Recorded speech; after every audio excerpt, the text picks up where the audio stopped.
Hello, America. Big Lou here. It's December 3rd, 2020. This is chapter 3 of my videos, 2020, the Year of the Rat. The reason I'm releasing these videos is because I want to give you, my audience, a little teaser on the written manuscript that I'll be releasing once this very challenging year has expired, on a book called 2020, the Year of the Rat, an assault on the American dream. In my previous videos, I gave you an introduction on what I believe the Year of the Rat 2020 ironically has come to mean to us. And I think I spoke before on trying to define or identify just exactly who the rat is. Well, in this chapter, I want to discuss what the rat's motives are and what the rat is attempting to do. Now, I've concluded that the rat is making an assault on the American dream. So let's first identify the American dream as I see it. Now, everything I say here is really just my own personal opinion, based on information I've discovered anecdotally from personal research and, of course, my own personal experiences. I would like to say that I've just returned from one of the best Thanksgiving celebrations I've ever had. That's because I had an opportunity to spend Thanksgiving with my elderly mother, and I don't know how many more times I'm going to be able to do that. So I think one of the goals of the American dream is to spend more time with the people that we love. Celebrate, be grateful for all the good things that we've been able to experience in our lives. Now, that being said, my personal family experience of the American dream can be summed up by my gratitude to the generations before me creating the foundation. My ancestors, both my mother and father's side, were Italian immigrants who came here from Sicily around the turn of the century. I mean the 20th century, of course. What I want to talk about specifically is about the ancestors on my father's side, my mother's father, or my father's mother, rather. That's because I think it's the most interesting story in our story. The family I'm talking about, the last name is Benvenuto. Now, the name Benvenuto means welcome in Italian.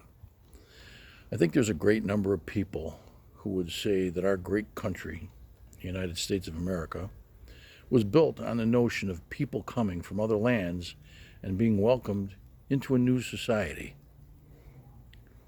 At least, that's what I've been taught.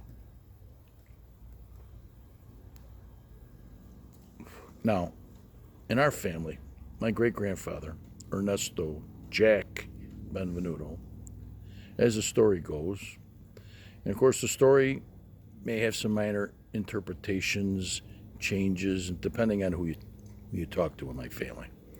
But one thing we all agree on is that my great-grandfather was an orphan. Now, as an orphan in Sicily, he was born into a relationship, as we know it, that wasn't a true marriage. Back then, a marriage was sanctified by the church. And my great-grandfather's parents were not married in the church. Well, he was therefore, at that point, given up for adoption, which was handled exclusively by the church. Now, his natural mother was quickly sent to a convent to have the baby, and once he was born, the convent arranged the adoption. The actual event took place whereby the adoptive parents were not told who the natural mother and father were. The baby, Ernesto Benvenuto, was placed on a turnstile and was rotated into the arms of my great-grandparents. For some reason, I'm not quite sure what it was, he was not given the name of his adoptive parents. Instead, they elected to give him his own last name. They chose Benvenuto, which, as I said, means welcome in Italian. And they were welcoming him into their family. He eventually married my great-grandma Susie, and she took the name Susanna Benvenuto. They immigrated to the United States with their parents through Ellis Island, lived in Brooklyn for a while, and eventually ended up in Rochester, New York. Now, they eventually had a baby girl, Nina, my father's mother. Now, things were tough back then, and she was sent to live with her grandparents while Grandma Susie and Grandpa Jack raised the rest of their children. But that didn't separate them. They all became closer because they understood the need to keep the family safe in a new country. Now, to provide food and a place to live safely and securely, that's what you lived for. The family shared responsibilities. You see, my great-grandfather's parents were unable to have children of their own. That's the reason they adopted. Now, they continued to help raise the family in any way that they could. As it turned out, I grew up 2 doors from my Grandma Susie and Grandpa Jack. My Aunt Mary lived across the street. My Aunt Jeannie lived behind them. Uncle Jimmy lived at the end of the street. My Uncle Nicky lived at the head of the street. My Uncle Tony lived around the corner. My Uncle Joey lived down the street. So our entire family grew up together basically in the same block. And as I've said before in other videos, that was our way of social distancing. Social distancing to us meant you better be close enough to have dinner with the family on Sunday. And that's what we did.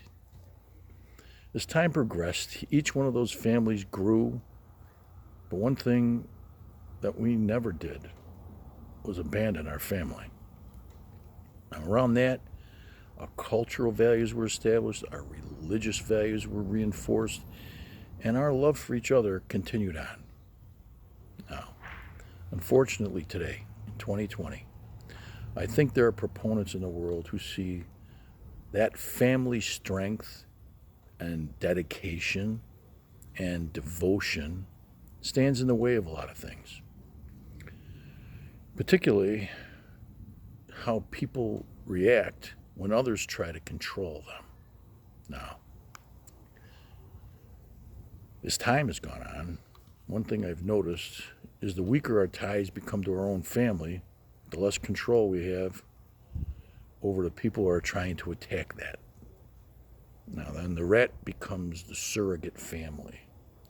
Now the reason the rat wants to become the surrogate family is because they want to control individuals.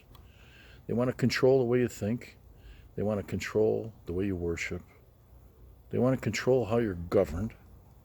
They want to control what you buy. They want to control what you eat. They want to control your health. And they even want to control who you spend your holidays with. Now, today, they even want to control how you celebrate your relationship with your family and your friends through one of the most religious times of our year, and that's Christmas. Now that goes against every principle that I was taught and I was raised with. This is what I call the ultimate assault on our American dream. The American dream. Now, I can promise you all this. In my family, that's never going to happen.